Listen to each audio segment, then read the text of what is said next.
What's up, guys? We're back with another Super 7 reaction review, taking a look at a whole mess of G.I. Joe figures. Today, a bunch of Wave 2 G.I. Joe reaction figures. So we've got 8 figures to talk about this time around. We've got 8 individually carded figures. So they come on the vintage-inspired style card backs. Jason Edmiston artwork for these in terms of that classic burst with the character there. And then you got the figure there alongside him in the bubble. And then the back of the package gives you a cross-sell, and in true vintage fashion for G.I. Joe, you get a file card just like we've got for Storm Shadow here. So like I said, we've got 8 figures, so Storm Shadow here being the first. We've got a Cobra Shock Trooper, we've got the G.I. Joe Sailor, Major Blood, a Game Master Drone, Lady J, Bazooka, and Duke. So we've got 8 new figures to talk about, all of which come on this stellar packaging. I really love the design here. I love the artwork, and I dig the cross-sell on the back, and I really like the vintage callback to the file card system here. I didn't collect Joes as a kid, but I still like it. It's a very nostalgic thing just to see that on some current packaging. So let's do it. Let's pull these guys out and take a look. And here we go, out of the package.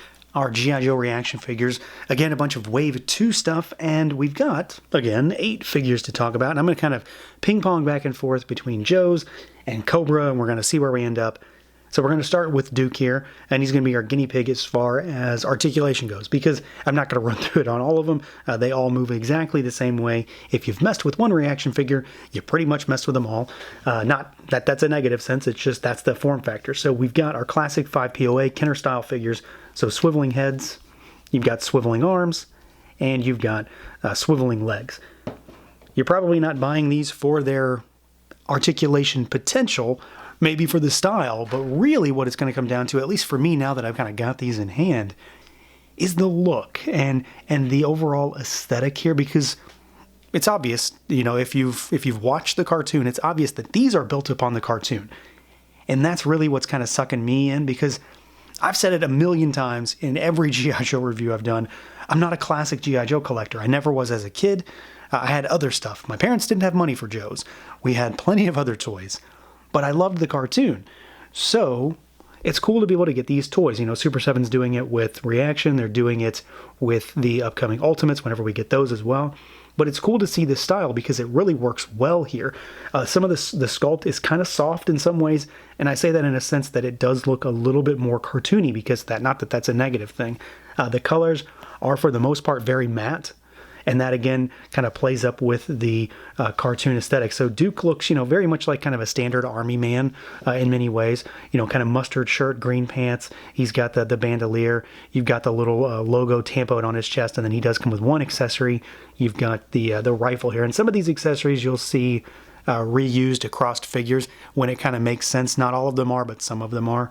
So he's kind of a good start to this. He's probably, you know, one of the ones that you might want to have when it comes to getting a collection going. And I think he looks really nice. Again, sculpt is very much on point. I think it very much looks like the Kennerized version in many ways of what this character looked like in the show. Moving over to the Cobra side, we've got our Major Blood figure. And I gotta say, you know, Major Blood is one of my favorite characters when it comes to Joe's. And it's mostly because of his design. Like, I really like his design. I like the robot arm. I like the eye patch. He just looks, you know, kind of like a badass. So I'm pretty happy that we finally got this guy. And again, it's one of those instances where the cartoon aesthetic really does work here. So again, very matte paint. You've got his breastplate armor. You've got the Cobra style helmet, the eye patch, and then the robo arm, which does look really cool. I'm pretty happy with the way this turned out. So you've got kind of like a light blue gray color to kind of differentiate the robo parts from just the armor and say the pouches on his leg, and then of course the boots. And then he does come with a you know, very lasery kind of pistol. Nothing really fancy, but it is a little bit unique compared to some of the other guns that we get here in this particular set of figures. So I do really like him. I'm happy that I got him now. Obviously, I'm doing him early for a reason, because I really do think he looks cool. And again, the style for this particular line lends itself to making him into being a pretty cool figure. This definitely looks like he could lead a squad of like Cobra troopers or anything really, shock troopers, which we'll see here later on into battle. Back over to the good guys, we've got a Joe Sailor. And that is one thing that I found kind of interesting about this particular line, is that they are kind of hammering out army builders very, very soon. And maybe that's not that weird because this is, of course, G.I. Joe, so there is the potential for army building throughout. But the way Super 7 does it with some of them is pretty interesting. And then, of course, this guy can be a generic sailor, and he's got all the telltale signs. He's just got his sailor's uniform here, kind of light blue shirt, dark blue pants. The head sculpt on this looks really good.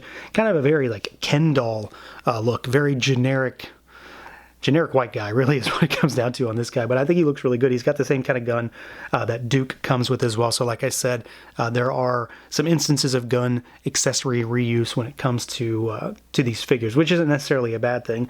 They are all fighting the same battle, right? So I think that's okay. And then again, this guy can be, if you're dedicated enough, this guy can be your sailor army builder if you want to build up your ranks and have quite a few of them, because again, Super 7 is really giving that option with some of these, especially with like the green shirts and the Cobra troopers and things like that. So you've got options now when it comes to building out an army. You can go on the aquatic side, but I think this guy looks really good. He's definitely the most plain figure in this set, but that kind of is what it is. I mean, he's a sailor's uniform. He's not going to be as garish as some of the others, but at the same time, it looks really good. Colors are nice and vibrant while still being kind of matte, and overall, paint is really clean, and sculpt looks pretty spot on. Next up for the bad guys, probably one of the more interested figures when it comes to what people are really going to be after. We've got our Storm Shadow. So of course Snake Eyes is among Wave 1, Storm Shadow's in Wave 2, and then there's variants of Snake Eyes to go up against Storm Shadow if you want. He also comes with a decent amount of accessories. Compared to every other figure, he has multiple. So that's pretty cool. So you've got him here in his very, very white uniform with the Cobra logo tampoed on his chest very cleanly. The belt is painted nicely. The straps are painted. He's got some shurikens in his belt. He's got a dagger sculpted in there, and the dagger is actually sculpted on. It's not just painted. So that's kind of cool. He's got his bow kind of harness back here, so you get some arrows popping out. You can put one little sword in here. There does look like there's a spot for a second one, but it doesn't really want to go. Like, it sort of makes it shift over to the other side. So I've been doing it like this, where you've got arrows on one side and a sword on the other, and then he can hold this sword, which is slightly longer. So you've got two. You've got one short and one long, and then you can pop one in the back if you want to store one. And then you've, of course, got his actual bow here. There are no arrows for this because, well, it's probably a bad idea, right? I know I would have probably lost them by now, but you don't really need them to sell the scene. He's got the bow, he's got the arrows back there, and then you've got his head sculpt up here, which has a little bit of a furrowed brow going on. He's kind of looking, a little angry. Maybe a little bit nonplussed in some ways, but I think he looks really good. You've got the bare arms, a little bit of musculature sculpted on there, and then again, a lot of matte finish on this guy. So the white is incredibly stark and incredibly vibrant, but at the same time, he ends up being a very matte finish too, which I think works really well. It again sells the idea that this guy kind of jumped right off the TV screen. Back to Joe's, we've got our missile specialist here. We've got our bazooka figure. This guy I was pretty excited to see just because he is so unique when it comes to his weapon. So he doesn't get just a regular gun. He gets, the titular bazooka, and he holds it in an interesting way too. So you actually kind of strap it around his arm, and then you pop this into his hand, so it's sort of slung over his shoulder while still being held in his hands. And then he looks really cool kind of holding it like this, or when it's outstretched too. Of course, being a cartoon look, he does have his sort of his jacket on, which is brown, of course. He's got the helmet, and then he's got some brown pants and boots, but he's got his green backpack with a bunch of the little, RPGs in the back there, which I do think look really cool. These are all individually sculpted and individually painted as well. He's even got the little canteen sculpted on the back of that backpack. But it's all about the gun for me, because I do think it looks really cool, and just the way he holds it is very secure. Like, I was really concerned that it was going to fall right off because it is so big, and of course the trigger is up at the front of the gun instead of the back. But the way they've got it here, it sits on him very nicely, and I'm pretty pleased with the way he looks holding it either up or down. Head sculpt on him is nice. Everything is really clean and crisp. Paint is very centered, very straight. And again, another instance of that matte finish kind of making a kind of a boring brown jacketed guy work really nicely. Of course, it doesn't hurt that he also has this monster gun. Now, there's two bad guy army builders in this wave, and I've kind of saved them for towards the end for a reason, because I really, really do like them. And this one is, of course, the Cobra Shock Trooper. And this guy looks, very much stormtroopery, very robotic in many ways. Full suit of armor, that kind of thing, with a lot of green metallic paint and silver metallic. So I'm really, really happy with the way this guy turned out. He has a very matte finish with the different layers of tan and brown on him, but he's accented by all these little bits of green that kind of break up the armor. So all of this is armor plating, and then you've got sort of the connective bits when it comes to the hips and the shoulders and the elbow region. He does have a little laser pistol here. This is shared with another figure in this wave, just gray plastic, but it is different from some of the ones that we've seen throughout this wave so far. You've got your Cobra logo tampoed on the chest there in a nice kind of shiny silver. You've got the backpack on the back, and then you've got that helmeted robotic head sculpt up top with a decent amount of paint on it. Browns, 2 different blues, and then of course a shock of, no pun intended, really metallic green paint that absolutely just shines in the light. So I'm really happy with this guy. You know, if I was super into doing it, this would be one that I would want to army build because it just looks cool, and it's definitely one that I think a lot of Cobra fans will enjoy. And then rounding it out for the Joes, we've got our last good guy, our Lady J figure. And she has a lot going on, honestly. There's a lot of different stuff here compared to some of the guys because she is a little smaller. She's a little slimmer. She's not really shorter. She's a little slimmer. So the silhouette on her is a little bit different. But she has a lot of sculpted detail. Like the collar on her shirt is sculpted. All the wrinkles are sculpted in there to kind of break her up a little bit. When the light hits her, you've got the bandolier across her chest. You've got the sculpted knife, sculpted belts, and the sculpted breast pockets also. You've also got a bunch of arrows on her back here. So they're sculpted in. They're just painted with like a little hit of, it's almost like a bluey gray color. And then you've got a little bit of paint on her sleeve here. And you've got the gloves and the pouches and the boots all sculpted with more and more pouches because you can't have too many pouches, right? But I think she looks pretty good. Like her head sculpt is really nice, very clean and crisp, very straight, very much in line with the cartoon. And then of course she comes with her spear, which is a very different weapon compared to the rest of the wave because it's a melee only weapon. So she's in line with Storm Shadow in that regard, but it's a spear. It's not a gun, so she's a little bit different when it comes to what all of the Joes get. She doesn't get a gun. She doesn't get anything like that. But of course this is very much in line with what she had a lot in the cartoon. So I'm happy with that. And I think she looks really good. She's a bit of a different figure, but of course she is one of the named, very important main cast of good guys. And then last but not least, my favorite figure in this wave, because it's so stupid and so ridiculous, is the Game Master drone figure. So this guy is, you know, just a like Arctic drone with a Cobra logo tampoed on it. So a lot of white, like a white void really, pretty much in all detail, but it's really nice. Again, like Storm Shadow, it's very matte, but it's very bright and vibrant.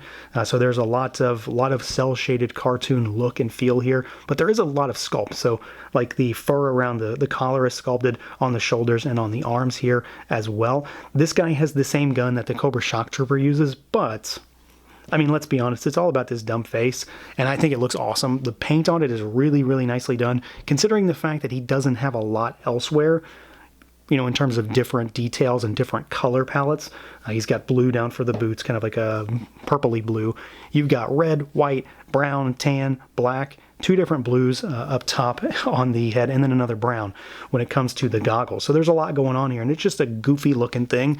But this is exactly the kind of thing that I like to see when it comes to reaction figures. The weirder, the funnier in the context of the line, the better. And this guy definitely is going to stand out on your shelf, or, you know, if you wanted to get a bunch of them, you could do that too, obviously. But he's going to look really interesting stuck into a bunch of other Joe or Cobra figures on your shelf, because one, he is a very different color, at least compared to the rest, and not Storm Shadow. And then of course he's got that goofy clown face that's going to pop. So I think he looks really cool.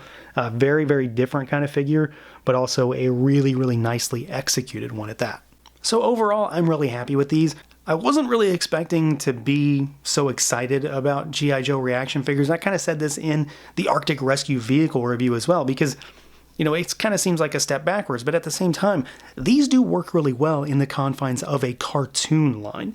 You know, if they were trying to remake the toys in vintage style like these with Kenner articulation and kind of designs, I don't know if it would be the same. But this matte color scheme, cartoon look and feel, I think works really nicely. And this is a really solid character selection. 4 good guys, 4 bad guys, army building potential, and a wacky, goofy figure when it comes to that drone. I think there's a lot of stuff here that will appeal to different folks when it comes to G.I. Joe. So that's going to do it for this look at the Super 7 Reaction G.I. Joe Wave 2 figures. Let me know what you guys think. Feel free to like, comment, subscribe, and share, and until next time.